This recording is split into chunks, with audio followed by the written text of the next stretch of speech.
So quickly, I'll just introduce myself. My name is Anna Rose Carrico. I'm a co-founder at Redgate Art Society. Our primary mandate is to provide as affordable as possible studio space for artists and musicians, but also to fulfill that mandate, we can provide space for people to showcase those abilities. So we have an art gallery, a sit-down theater, and a venue space. And I'm also the station manager at CITR, which is a community radio station, and I'm from Vancouver. Do you guys want to introduce yourselves? A lot of people know me here because I'm from here. My name is Laura Simpson. I used to work for Music Nova Scotia, then started a company working with artists directly called The Syrup Factory, which is still happening. But the reason I'm here is because my latest venture is called Side Door, and that's about finding alternative spaces for artists to perform in. And that goes from houses to bookstores to cafes to galleries. So we have venues all over North America, and so we're looking to work with communities to develop ways for that to be a new and acceptable and exciting thing. Hi, my name is Raimond Põldmaa, and I'm the head of music festival program at Tallinn Music Week, which is a showcase festival that's happening in Tallinn. This year we celebrated our 10th anniversary, and next year the 11th festival will happen. Hi, my name is Andy Jones, and I'm the co-founder and music programmer for a festival in the UK called Focus Wales. It's a multi-venue showcase festival. We're 9 years in now. 250 bands, 20 stages, around 10,000 people. And yeah, we share a good energy with what's going on at Nova Scotia Music Week. Similarly with Tallinn Music Week, we have a big international element to our festival. And Nova Scotia Music Week, for example, are one of our partners. And we place a big emphasis on creating bridges with other music communities around the world to enable Welsh artists to go out and international music communities to come and visit us. Hi, I'm Barb Ursuliak. I'm from the city of Edmonton. I come to you with a big whole bunch of history of how Edmonton downtown has grown. I've got the views of community builder, arts builder, policymaker, economic development, and recently I've just joined the industry group, Responsible Hospitality Industry Association, as their executive director. So I've come kind of with a whole bunch of stuff to the topic today. Great. So because this is an introduction, the questions are fairly broad, which unfortunately means that we could probably talk about each one for the entire 50 minutes, but we should probably get started. So first of all, what would you define as the nighttime economy? You don't have to go in order. I think I'll take that one because I have dwelled in it for a couple of decades here. I really use the term minors prohibited as the nighttime economy. That is the anchor of sort of the study that I have done over the years of looking at how to improve the vibrancy and the social spaces in the nighttime in Edmonton. And I'm really into numbers because numbers to me are powerful. You can look at them, you can pull them apart, you can explore where the gaps are and how to develop them and how to move them forwards or backwards. But in Edmonton we have been monitoring the nighttime economy, which is bars, nightclubs, and strip clubs. But when you can say that you have over 11,000 full-time employees in the city of Edmonton, it kind of gives a heads up to policymakers going, oh, that's a huge industry that we need to pay attention to. I would like to add that all of the venues that we try to bring in are minors welcome. And I would like to hope that the Nocturnal Cities Conference talks about how to get more young people out at night. They are the future. And they got nothing to do except for go drink in the parks. That's fair. Man. Yeah.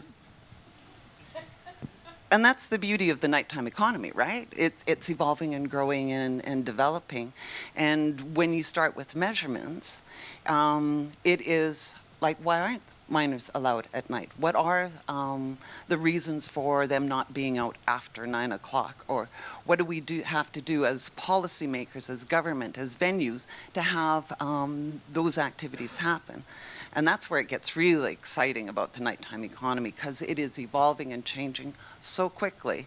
And I hate to use Edmonton as an example, but in the last 6 years, it has exploded.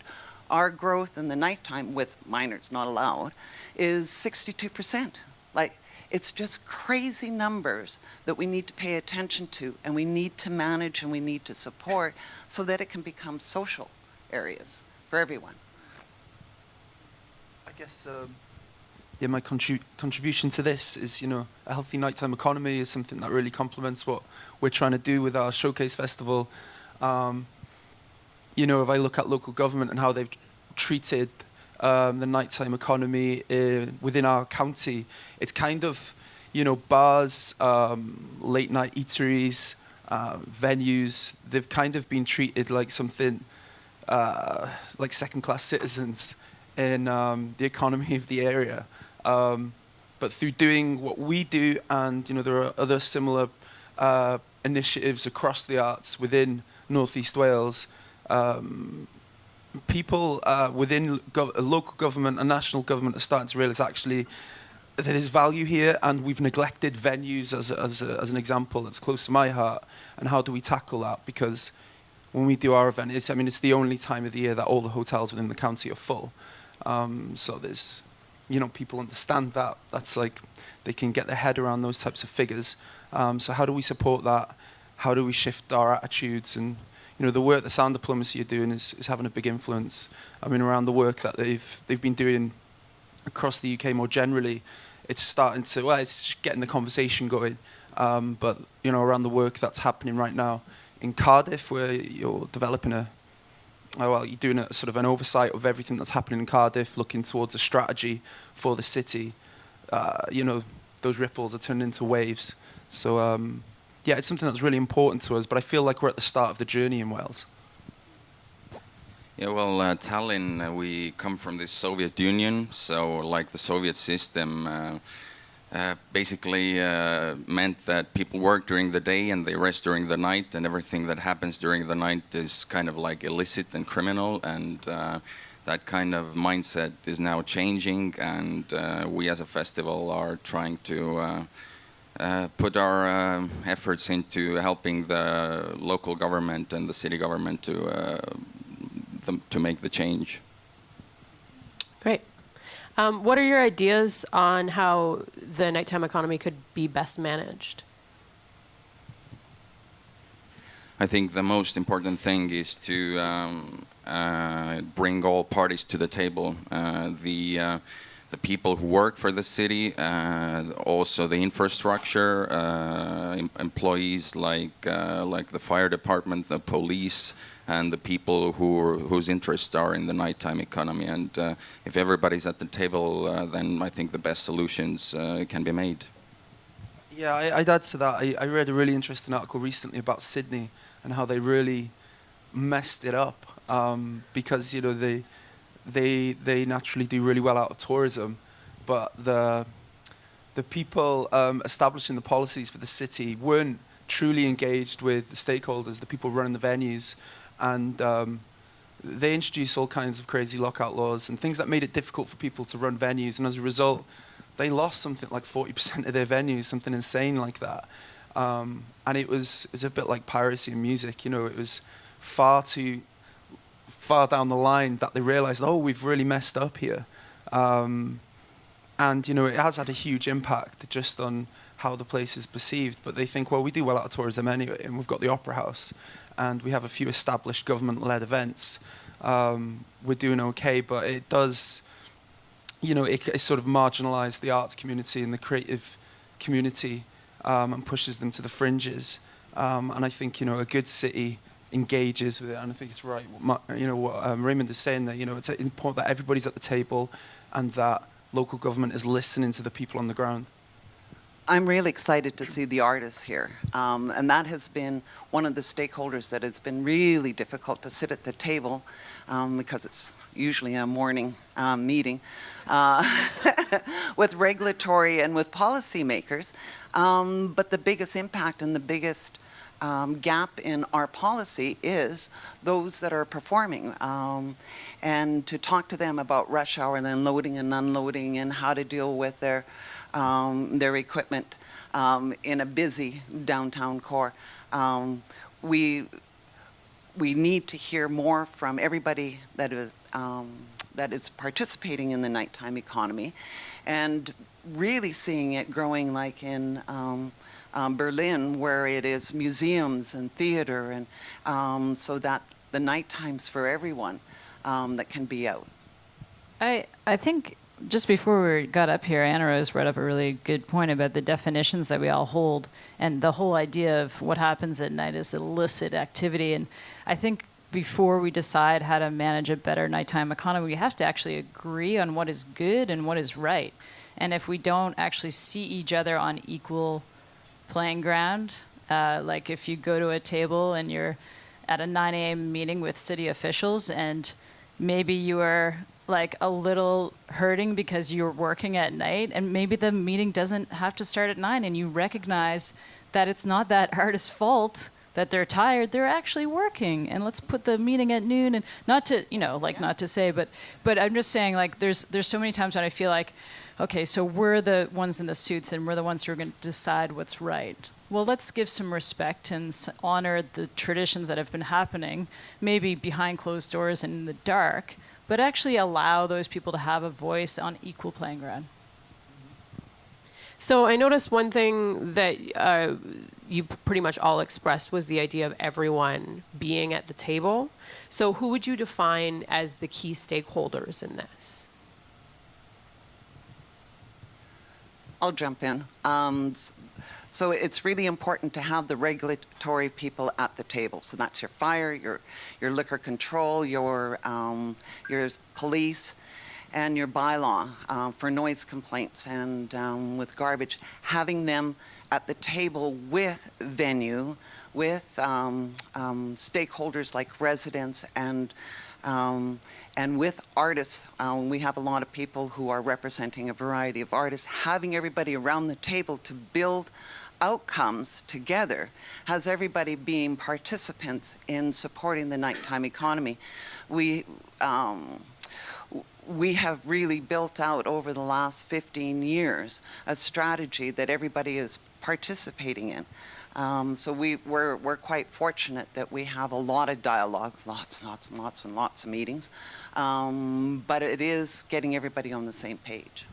I have a dream about all the creators taking over the world, and where the creators actually the artists to start deciding what the design of things are first, or like, what would it look like if we do this, and then start from there, and then call in all the people who do the regulations and the frameworks and the structures around those things. So I would say, who are the creators first? Who are the ones who can actually design something that people want to go to and want to be a part of?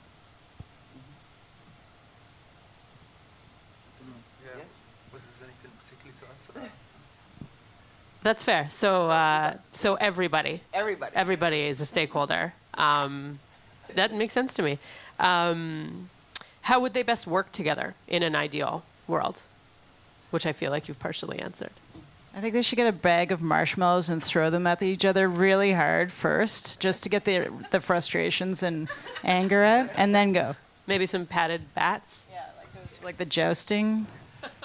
It feels like what's going on in Wales right now is quite reactionary. And, like how we tackle it and challenges around nighttime economy, what we're seeing a lot of is, like we want to do something. So then we speak with people within local government.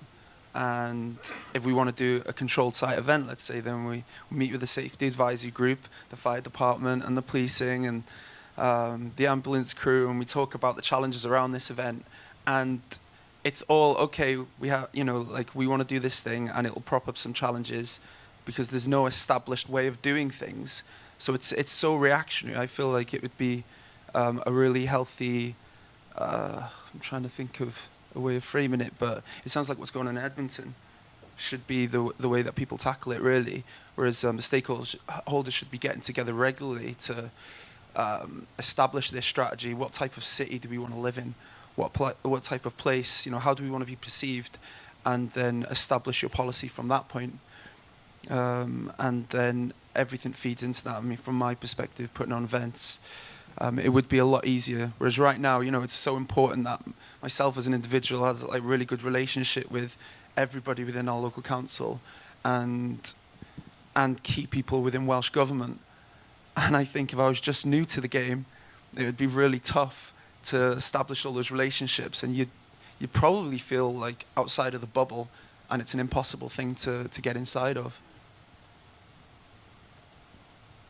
I think it's the same thing in Tallinn, actually. Everything's reactionary right now. And I think bigger cities who have like more experience with this in the past have thought of this and have put in solutions for this, like, for example, like official nighttime mayors and unofficial nighttime mayors throughout the world have been doing this job for a while now, but like smaller places, I think, like for example, like Wales, like Andy said, and in Tallinn, this is everything new. For example, last year during our Creative Impact Conference that's happening at Tallinn Music Week each year, Amy LeMay was one of the visitors there, who's the night czar of London, and she was on the opening panel with the cultural minister, and the cultural minister actually represented us quite well. He had some thoughts and ideas of how to do this, but she also took part in a public talk with 3 of our like local Tallinn district heads, people from the city government, and they turned to like bickering and like really awkward things. It was quite embarrassing, actually, how little they knew of it. But Amy basically gave her example, what she has been doing, what are her results, and how this, like, if you do the maths, this will lead to a better thing.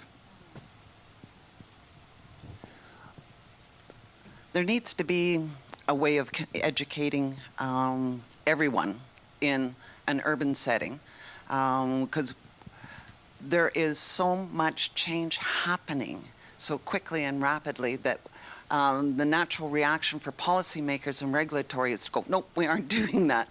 And so that part has really got me going, how do we do this? How do we work towards this? How do we get everybody on the same page? And I think it's through dialogue, and I think it's through conferences like this. I think it's through having communication between different industries and different views to start getting the word out. So in Edmonton, we think we got things figured out, but we don't. So we have a rave that's happening. Some people got hospitalized, but there was protocols in place. And they're talking about closing down raves because people got hurt. And I'm going, okay, so we've gone back 20 years, but the dialogue needs to happen because we are changing so much in the urban centers. Yeah, there is sort of that perception in Vancouver as well, where if something bad happens at some nighttime event, the whole city kind of gets a timeout for a little while. Can you give me an example of, or the best example, I guess, of how your city has recognized and managed a nighttime economy? I think it's really interesting what Halifax is doing in terms of architecture right now and streetscape design and lighting. And there's a lot of controversial things happening, especially around the convention center. I actually went back last night for the Trevor Noah show. Sorry, Music Week, but he was great. And it was amazing to see, probably 5,000 to 6,000 people spill out into that street. Into the streets around, and how they just started filtering into the different venues because of the way that the streets and the lighting and everything is set up now. It's much better than it used to be in terms of like, go to the parkade, get in the car, get us home as quick as possible. It's just a little more like community oriented. So I think just in the developers and the architectural design phase of things, it can have a big impact. I'm sorry to say this, but I really can't give a good example right now. It's early. Yeah, it's early. Our public transport doesn't run at night. It basically ends at like 11, 12 and starts again in the morning. Basically, you can't use public transport in the night. There are parts of the city where they turn off the lighting of the streets in this, like during the night, which is like ridiculous. And yeah, like mentioning again the public talk that was happening last year at Tallinn Music Week, it basically from their point of view, it turned out that they believe that this should be done in the public sector and they can only give way and not intervene, which is, I think, the wrong approach. So yeah, I think like talks like this and topics like this need to be discussed with them over and over again for this to start to change. Yeah, I mean, as I said earlier, it's relatively early days within Wales, and if I talk about Wales,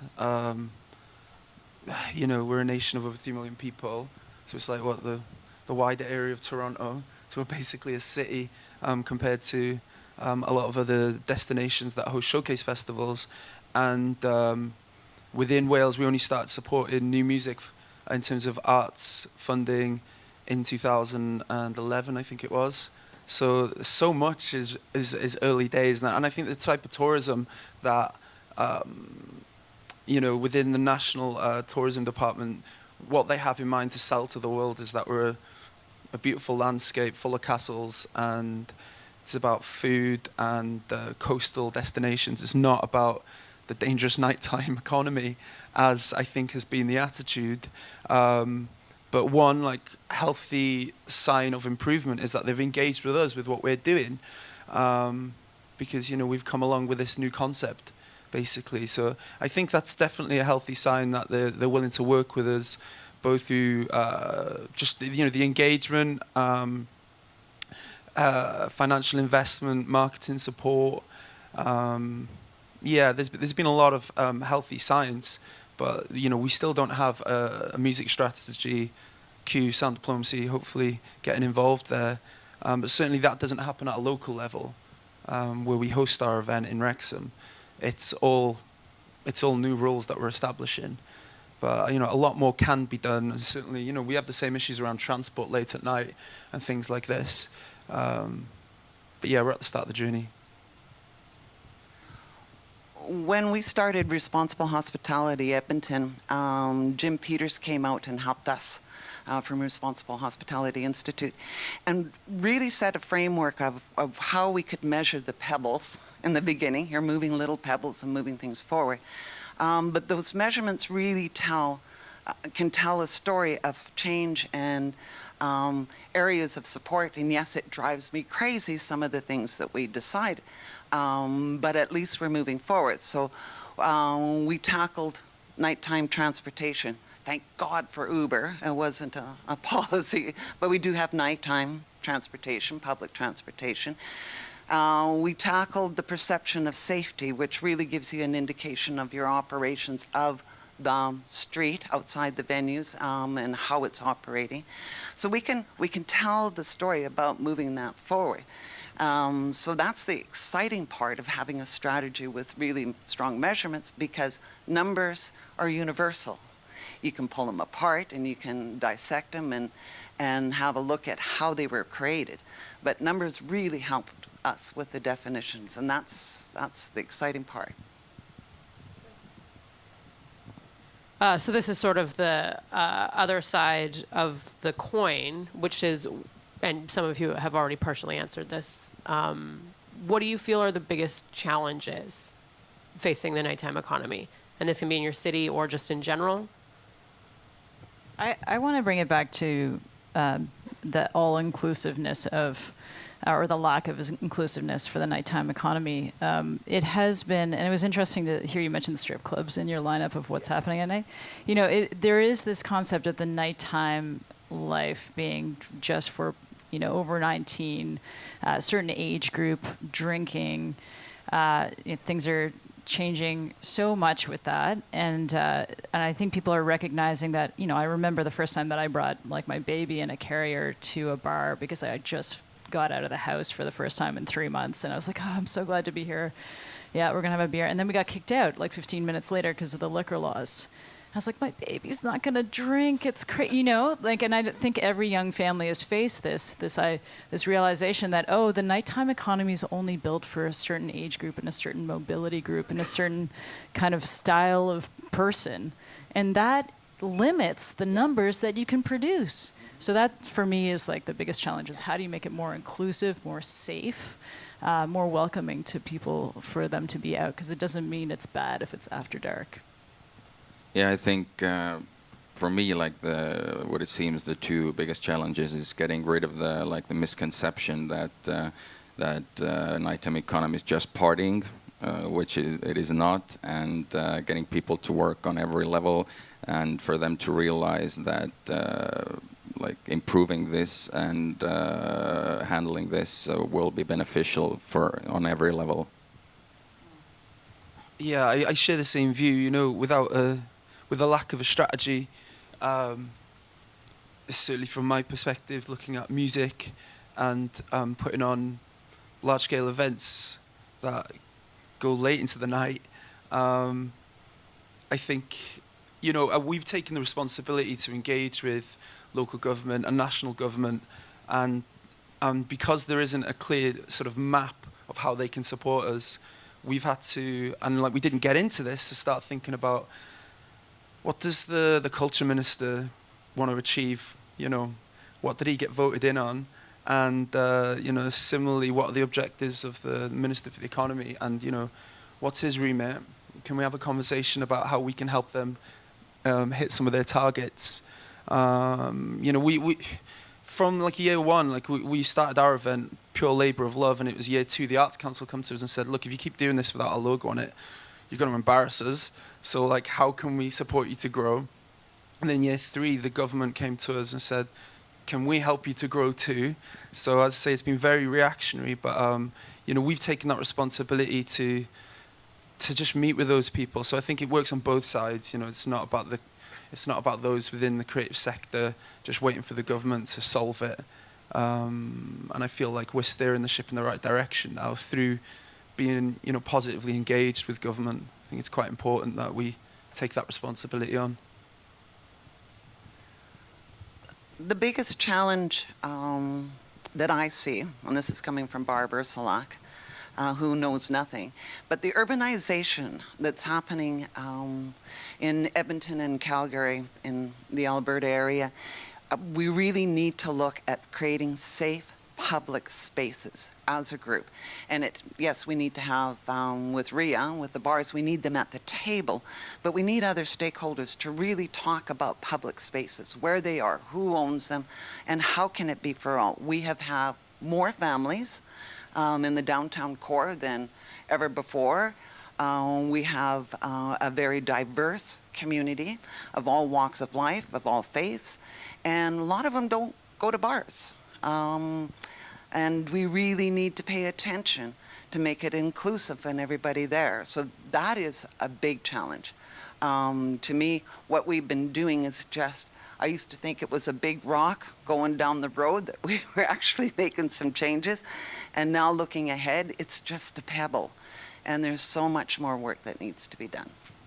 Okay. Could I just add to that? I mean, the thing that like jumps out for me a lot, that I see when I go to showcase events around the world, is that it's quite unique. Well, it seems like that. What we have in the UK with our licensing, that enables us to put 14 plus shows on, so that kids at 14, 15, 16, 17 can be coming to showcase festivals, and at an early age, we're telling them that we value the arts, and that you live in a place where the people at the top value the arts, and go explore and be creative as a young person. And I think that has a positive impact on your community. And when you're telling young people that this is for like, you got to be 21 to get in here, I think that sends like a funny message that it is about the dangerous, you know, it's about like alcohol and nighttime dangers, and it shouldn't be about that. It should be a different attitude, I think. Yeah, in Tallinn, they've given this, basically every venue is responsible for like keeping their own safety and making sure that minors are not drinking, which means that venues usually go the cautious way. They just don't let in minors rather than let them in and control the situation inside. So yeah, most like nighttime concerts that are happening during Tallinn Music Week are 18 plus. Yeah, I think it's useful to point out as well that when minors aren't allowed in, they're often not allowed into play either. And that a lot of them are really eager to do that, and they can gain some really valuable experience if they're given that opportunity. Do you have any specific burning ideas of how to solve some of these problems? No pressure, because they're obviously very complicated. Well, I started a company called Side Door. Touche. I'm not, yeah, I mean, not to plug, but it's literally why I did it, because I couldn't go to bars with my kids, so I brought the show to my house. And so we started having shows at my house. And it's not like we made up this idea. People have been doing DIY shows in alternative spaces a lot. But what I've found in that journey is that there's a lot of fear based around, well, what if people are drinking? What if somebody comes in and steals something? Your children are home? There's going to be strangers in your house? I'm like, you know what? I've met more of my neighbors by opening my doors and welcoming them. I just went trick-or-treating with my kids the other night, and I went to a house and started talking to the person. She's like, I was like, I live around the corner. We live in the house that does the concerts. And she's like, I haven't been able to come. And we talked for a minute. I'm like, this is somebody I would never have met hadn't I just had an opportunity to have a shared experience. But we are on the fringes of what is allowed. There is a lot of challenges of what is allowed, both concrete and like perceived challenges. So for me, it's like, how do you sort of overcome that and get ahead of the game before policies are put in place that restrict that behavior? How can we better show what's going great for, kids at shows, or, show those examples? Maybe it is the numbers. Maybe we need more numbers that we can produce from these kinds of things that we're doing. But also, we talked a little bit about the quality of life index and like how you measure things by quality rather than quantity. So I think it's just in a matter of trying to figure out, how do we prove that this is good before there are too many restrictions in place? At Tallinn Music Week, for the past 2 years, we've been putting on a separate showcase, which is for all ages. So the artists that are in the festival program make another showcase performance, like for all ages. And rather than like putting on the showcase ourselves, we invited minors, active people who are like 15, 16, 17 years old, invited them to our team to put the showcase together with us. So it could prove successful, it could prove popular, and it has been for the past 2 years. And I think we're going to continue with that for sure. It's a difficult one to answer, because I don't think there's like one approach to suit all. Versus you look at the cultural difference between, say, in North America, if someone comes to your bar and they drink too much, and then a couple of hours later they decide to get in a car, have an accident, as the bar owner, you can somehow be responsible for that activity that's gone on because you served them drinks earlier, which is absolutely insane. And we don't have that way of thinking in the UK, because it would never get through court. Like, it's not your responsibility. Everyone needs to take their own responsibility. But because of things like that, I see, for example, the rule book needs to be ripped up. And, I do feel like that in North America. And you just look at Canada, in province to province, the attitudes and the way you're treated venue to venue can be so different in different cities. I mean, here last night, I tried to go up to the other stage with a plastic cup of water, and I was told I had to leave it in. Same for me. Now, Same for me. Not happy about that, Raimond, no. Which tells me that's really dumb. But there's no need for that. It's just like, it doesn't really make any sense. And the guy was like embarrassed asking me to do it. He was like, yeah, I know, it doesn't really make any sense, but this is, yeah. On the other hand, I gotta say, I went to New Orleans a couple times this year, and it's amazing to be able to walk around with a plastic cup of like a whole cup of rum through the I didn't do this. Some other people were doing it. But at the same time, but it went so far in the other direction, because they haven't been allowed to do that in so many other places that everybody seems to be going off the deep end constantly there, So it's like, what's the happy medium? Yeah, I mean, common sense. Maybe I do. Can we let's have the conversation again? I think the world's a different place now, and just that is a clear example of where I don't know. People have got too excited establishing rules, haven't they? And they grow. Yes, the rules grow. And I'm thinking of cannabis and going, oh my God, can we have more restrictions on what people can do in a legalized product, and that how it's impacted on where you can smoke it now. Like, there are more rules than there were before when it was illegal, because you just smoked it. But there has to be dialogue, and there has to be a willingness for people to say, this is stupid. Let's really look at how we can change it. And I think we've been scared of those policymakers, the ones that do bylaws, and we've been scared to say, this is really crazy.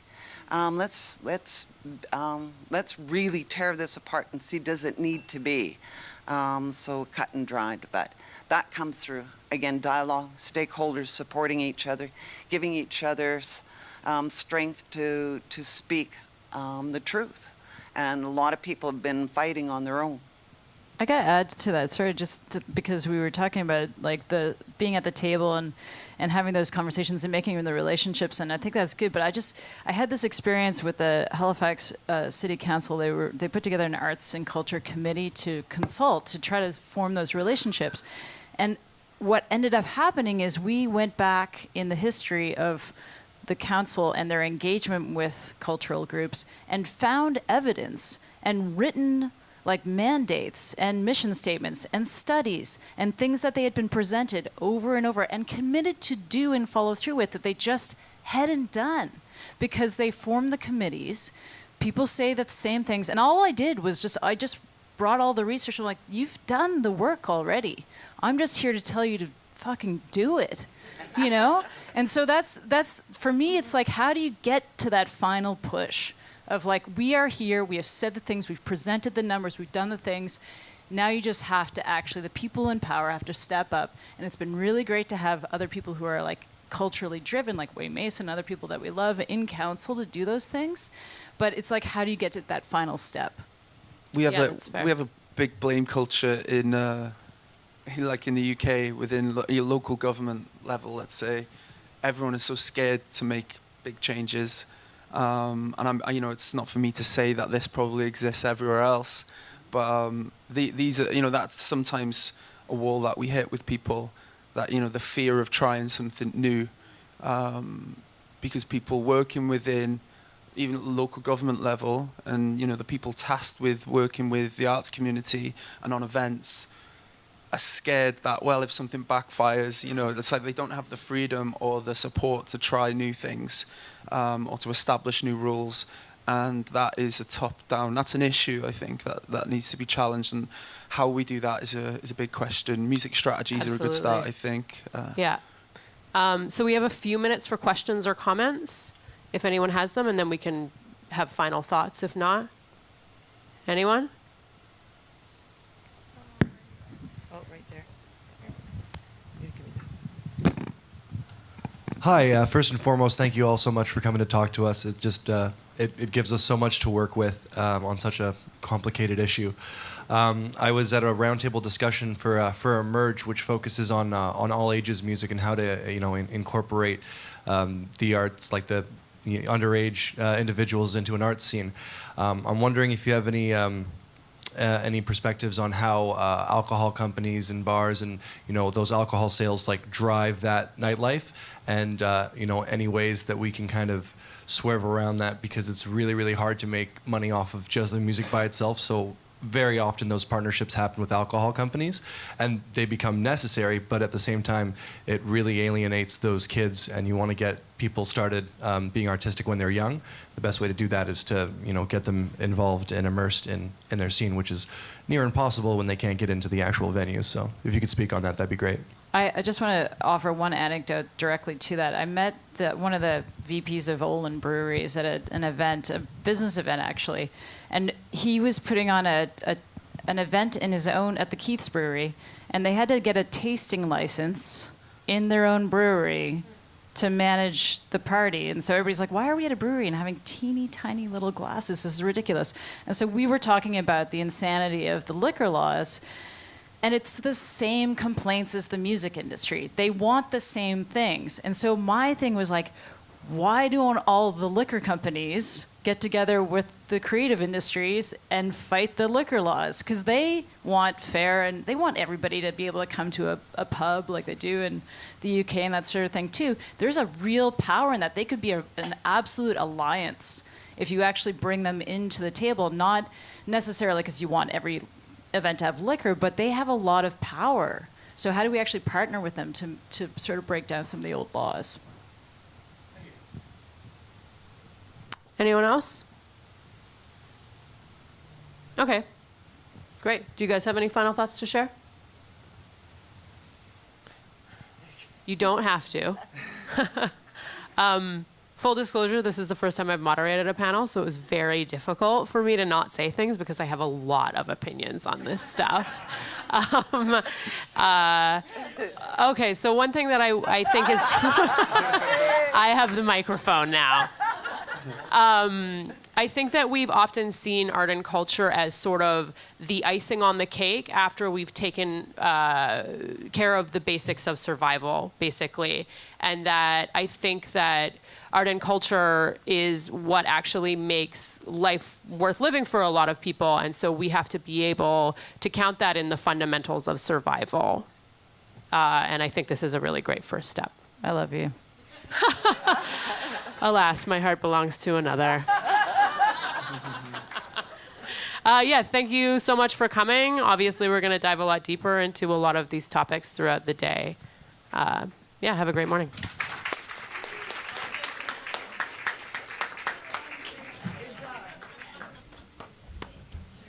Thank you very, very much. Really interesting. We're going to have a kind of coffee break before we get cracking into some presentations. And there's coffee and stuff at the side. One thing I did want to bring to your attention, we created this kind of little booklet, which is a load of case studies around nighttime economy management. We don't have a great deal of them, but if anybody does want to take one away, or share one and have a look throughout the day. We've got some over here on this table. I can email digital versions to you if you do want to take them. I mean, it's a collaboration of lots of different cities around the world and kind of expressions on and case studies and examples on how they've dealt with these issues. So it's a good starting point and talking piece. So please come and get one. And thank you again to the panelists. Please grab a coffee and we'll reconvene in 20, 25 minutes or so. Thank you very much.